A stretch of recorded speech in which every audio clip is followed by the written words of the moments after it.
Hi, I hope everyone is well today. I have been urged multiple times today to share my addiction story, and it's something that just keeps popping into my awareness. And I know how important it is to share our testimonies and just give insight as to what we went through and how we overcame. I'm really hoping that the story may inspire some of you, or if you're not dealing with addiction on your own, maybe you know somebody that is and that can benefit from hearing this story. But it's been a while. I posted this upload on my old channel, and so everything had gotten deleted. And so I'm just really feeling it in my spirit to come back on and to share that story with some of you today. So I was about 27 or 28. I had just given birth to my second child. It was a C-section.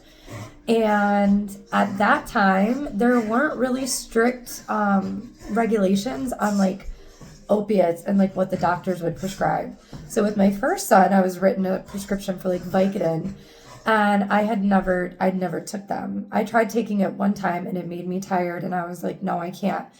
So, but this time was different. Because it was my second C-section, I think I was in a little bit more just discomfort after the procedure.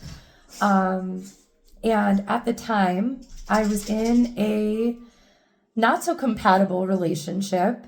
I was engaged, and although from the outside everything looked beautiful, I was with someone who was very financially independent, very financially driven, but not in like a corporate sense or anything. It was illegal.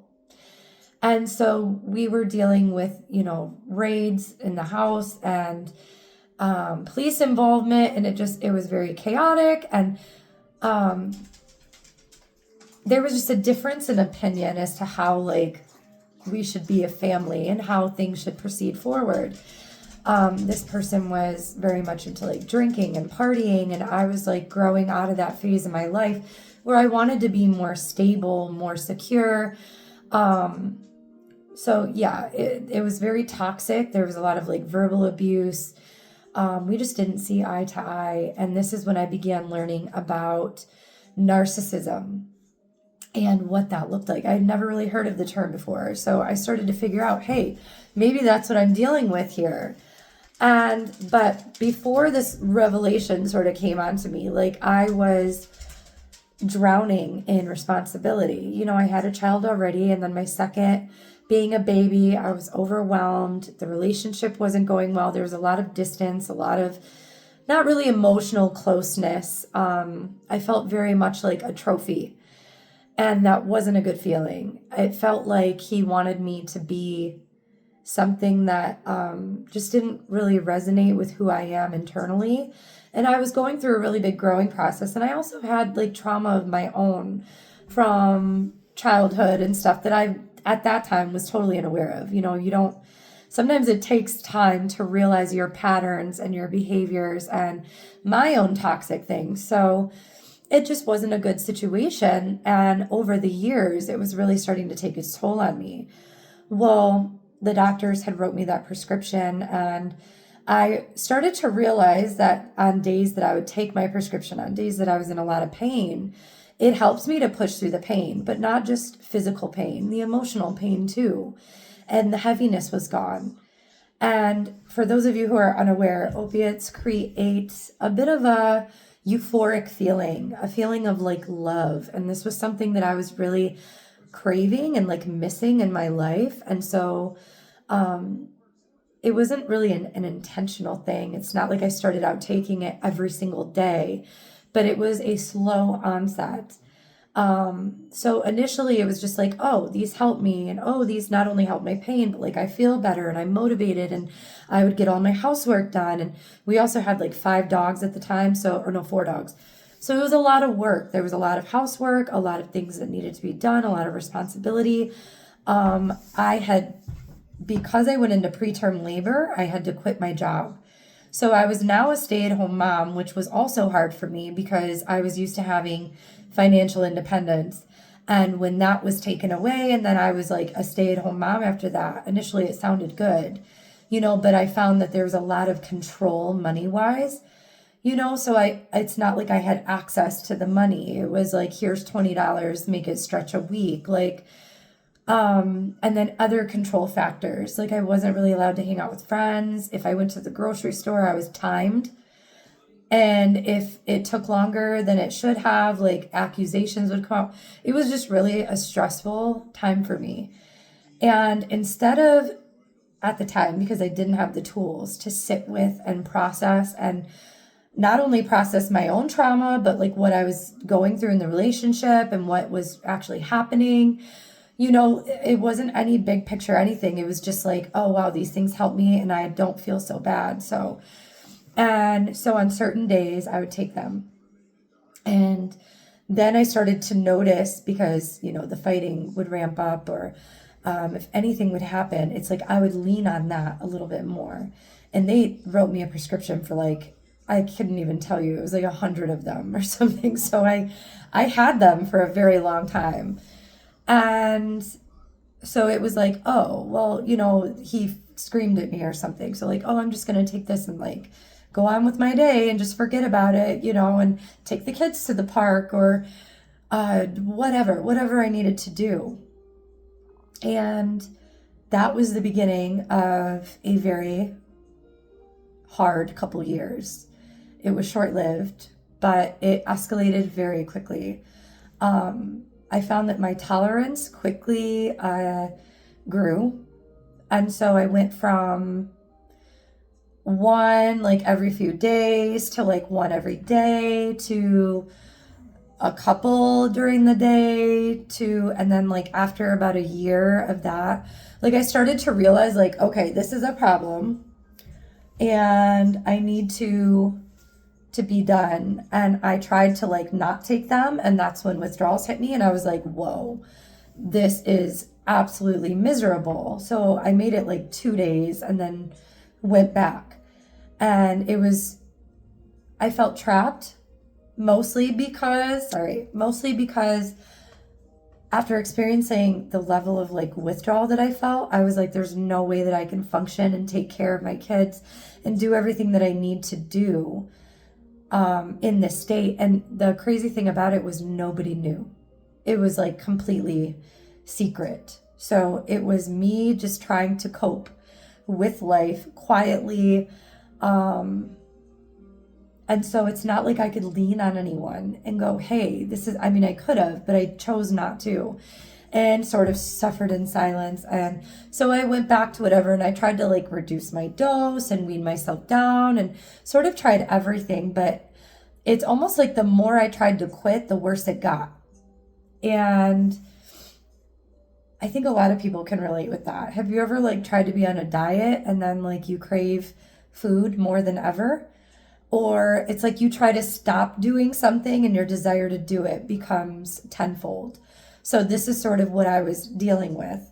And it got so bad that I remember at one point towards the end, I quit counting how many I was taking at a time. I would pour them into my hand and go, like, all at one time. There could be 6 of them, 7 of them, who knows, however many I could swallow.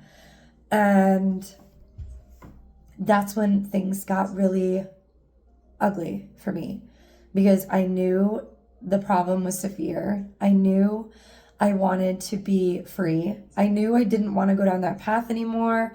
I also knew that the environment that I was in was part of the problem. And I had read an article, because I was actively researching, how do you get through that? How do you overcome addiction? And so I read an article that was written by, I forget who, but it was about people who were in, I think it was Vietnam War, and there were soldiers who were over there who got like highly addicted to heroin, and they were struggling really bad with withdrawals. But what they found was when they took that soldier and they deployed them back home, when the soldier came home, the withdrawals were minimal. And that's because the environment changed. Their reason for needing the drug changed. And so their happiness and joy came back, which allowed them to quit the drug without like medical monitoring or like severe withdrawal process. And I found that to be so intriguing. And then they did another study on rats, and they addicted them to, I can't remember what it was. Maybe it was opiates. It might have been cocaine. But these rats that were in a cage that had like nothing in it but the drug and maybe some food and water, they chose the drug over and over and over again. But when they put rats in the rats into a different cage, the addicted rats, and the cage had other rats to be with and toys and things to entertain them, and it was like a beautiful environment for the rat, they quit choosing the drug because they were happy.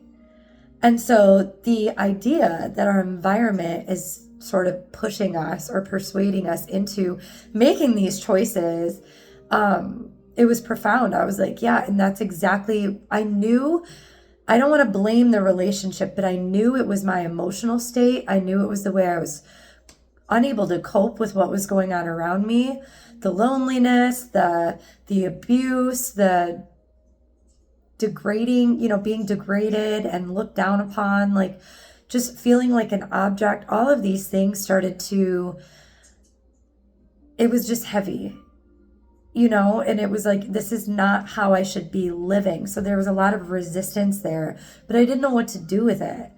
And so I knew that staying in that environment is what was triggering me to want to escape. And that's all addiction is. It's having so much going on inside of you that you don't know what to do with it. And so it's easier just to escape it. It doesn't make you a bad person. It doesn't make you a failure at life. It just means that you've had too much piled on you to know what to do with it.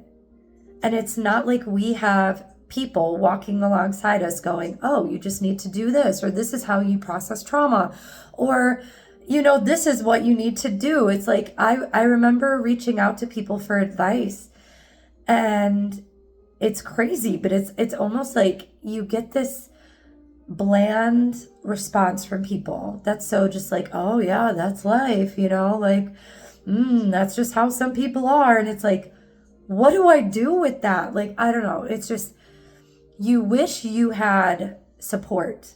You wish you had better guidance. And when you don't have that, you escaping is almost doing the best that you can in the moment, because we're not given the tools.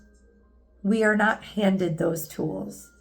So this was many years previous to me really understanding how to transmute things, how to sit with the pain, how to address certain mindsets or behaviors, and like really knowing how to do the work. And so at the time, I was so ashamed of myself. I was so embarrassed. But looking back now, it's like I was doing the best I could with what I had. And so there's no shame. There's a really hard experience that was a big challenge, but like God was with me the whole time. And so I want to get into that part. So I started to get really scared because I knew if the withdrawals were bad before, me taking way more of these pills was going to be even harder. And then also needing to leave the relationship, the situation.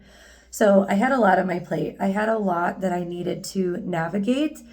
And if you've ever left an abusive or toxic relationship, you know how scary that can be.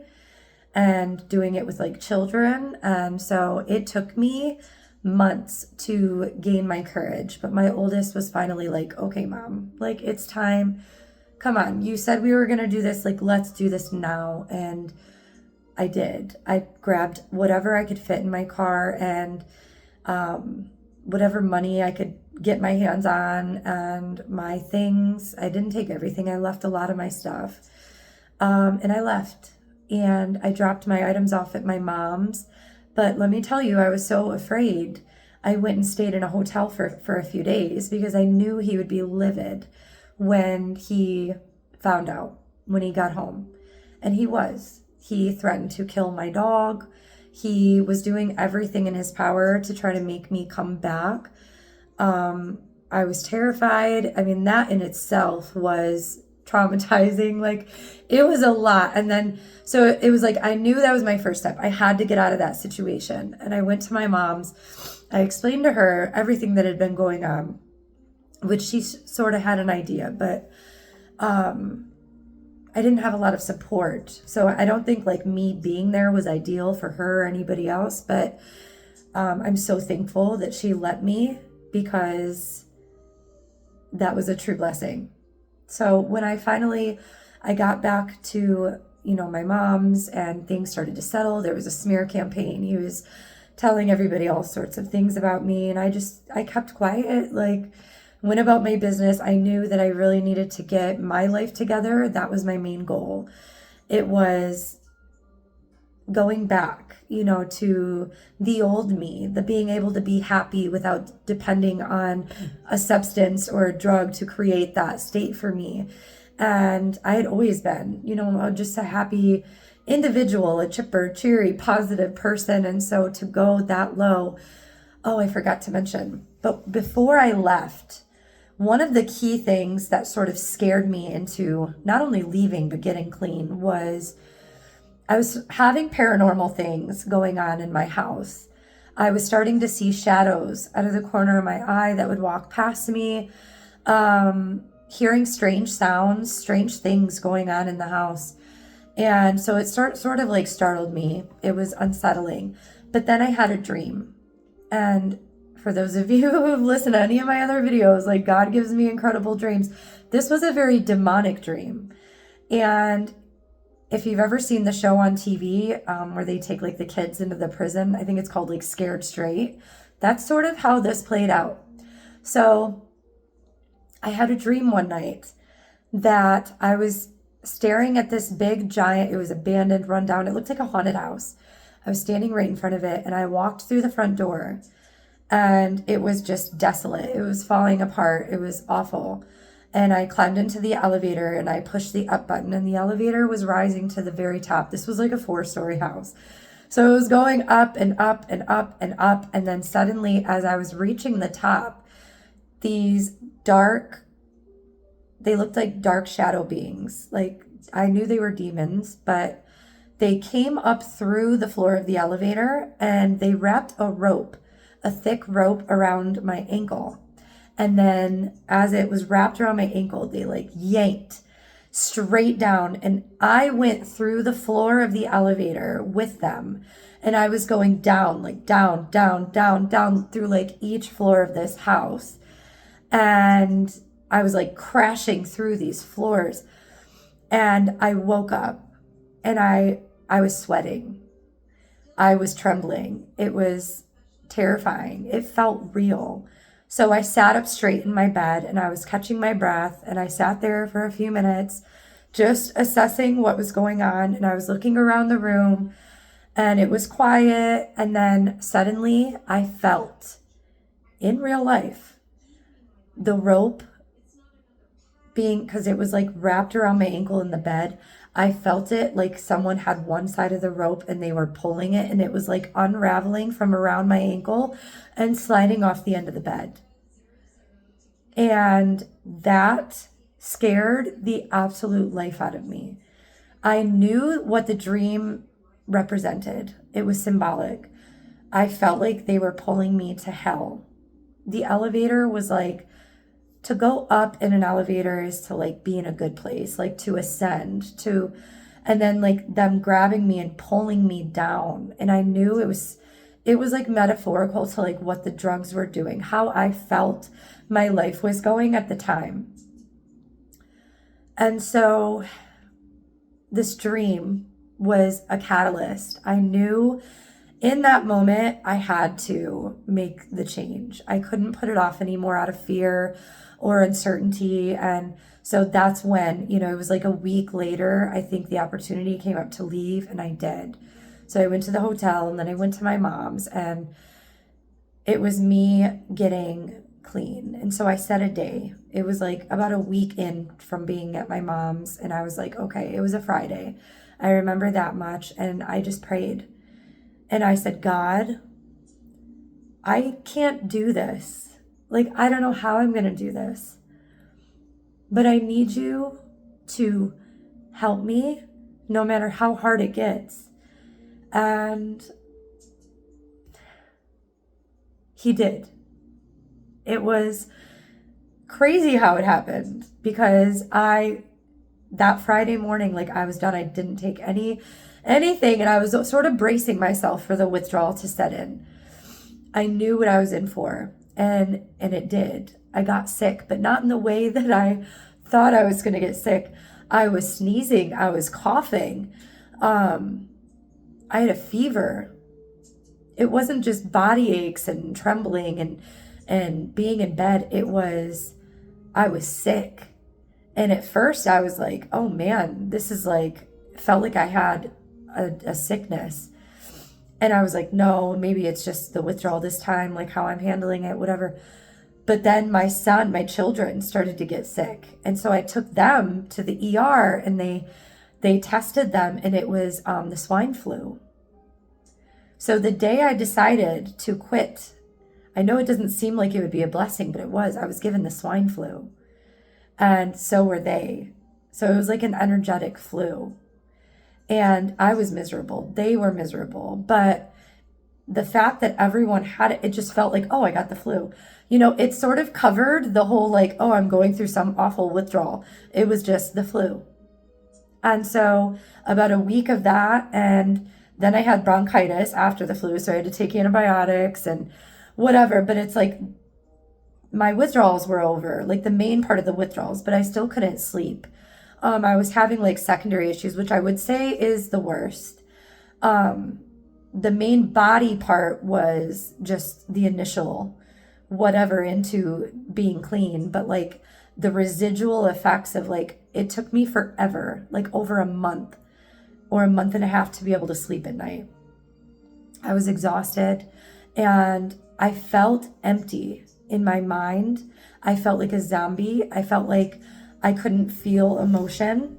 I couldn't connect to like joy, sadness, but I would have bouts of like anger that would come up and be really like triggery.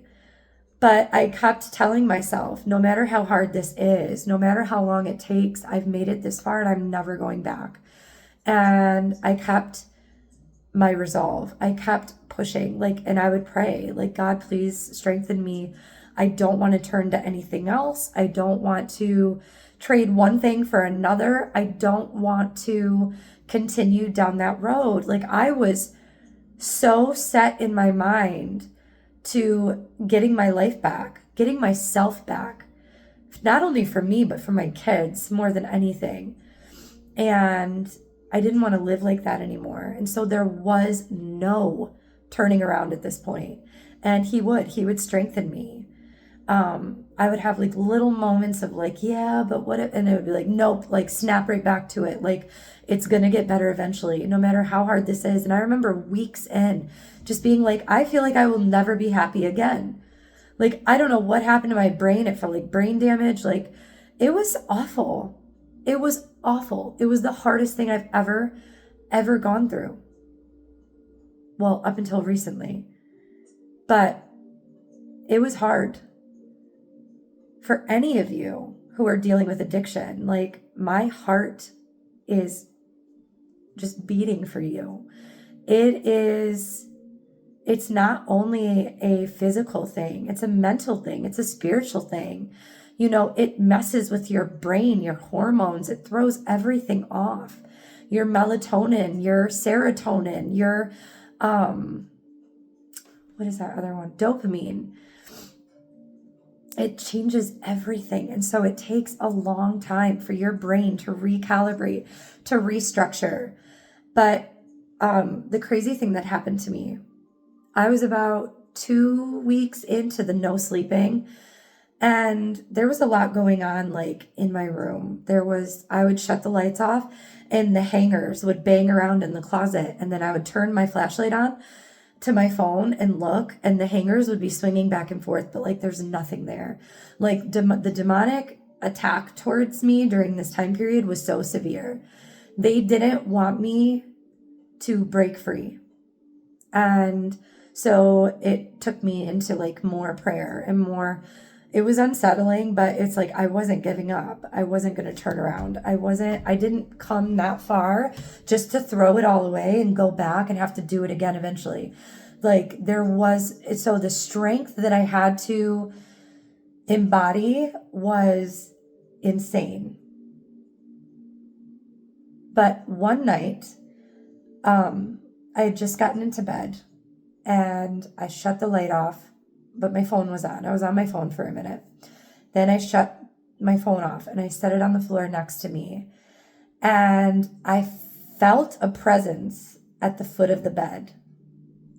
And then I felt a wind come at me like full force, and it was freezing cold. It was such a cold burst of air.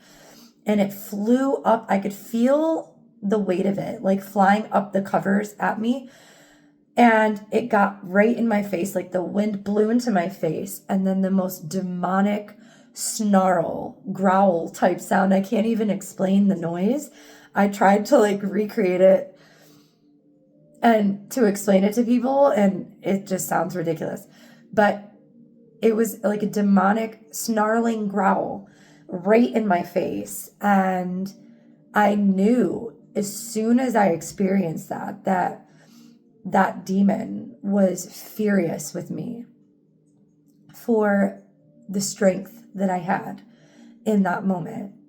And so God not only pulled me through the withdrawal by, I know it seems like it wouldn't be a blessing to get a flu, but it was. You don't understand. Like, having the flu is almost a more enjoyable experience than having withdrawals.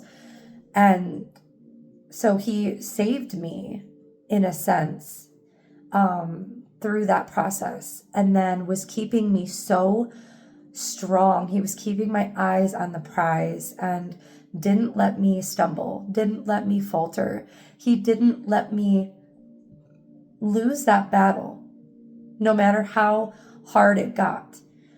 And I won, and I came out the other side a whole person again. And the process was long, and it was hard, and it was at that point in my life the hardest thing I had ever experienced. And so I just want to say, like, if you are, first of all, like, you're not ever too far gone. And I know what you have ahead of you might seem scary, and it might feel never ending. But what's even scarier is losing yourself for your entire life to something outside of you. What's even scarier is losing potentially your life to a substance because you were too afraid to choose you. What's even worse is losing yourself completely to a Band-Aid. And you know deep down in your spirit that God has more for you. That should not end your story. That doesn't define you and who you are, because there's so much shame attached to it. And the way people treat people who are addicted, almost as if they are less than, or that was a stigma I never wanted. I think that's why I kept everything so quiet. I never escalated to like other drugs or harder drugs, even though like pills are very hard and the amount that I was taking was probably equivalent. But so I had a level of like strength there, but I was in deep over my head, and I had lost parts of myself. I had lost my ability to feel joy and peace and contentment on my own. And so the first thing is just trusting that what's on the other side of that process is beautiful. And it's worth it. 100%, 120%. Is it worth it? And the other thing, addressing your environment, addressing the relationships, addressing the things in your life that are making you miserable, that are making you dim who you are, that are making you less than. That is so important to overcoming that, because you're never going to break free if you're not addressing the things that pushed you to want to run from yourself or from your life. You know, we all deserve to have a life that we don't want to escape from, a life that's beautiful, a life that reflects who we are and our dreams and our goals and our heart and our desires. And drugs or alcohol or addictions of all kinds just rob us of that. So I just wanted to come on here and share this with you guys, because I've been through it and I know how scary it can be, and I know the challenge, and I know the process getting through it. You know, for a lot of people, it's like they relapse 6, 7, 8 times because it is a hard process. You know, but you can do it. And if you lean on God and you trust Him to get you through it, no matter how scary it is, you will see the miracles unfold for you too. So I love you guys. God bless.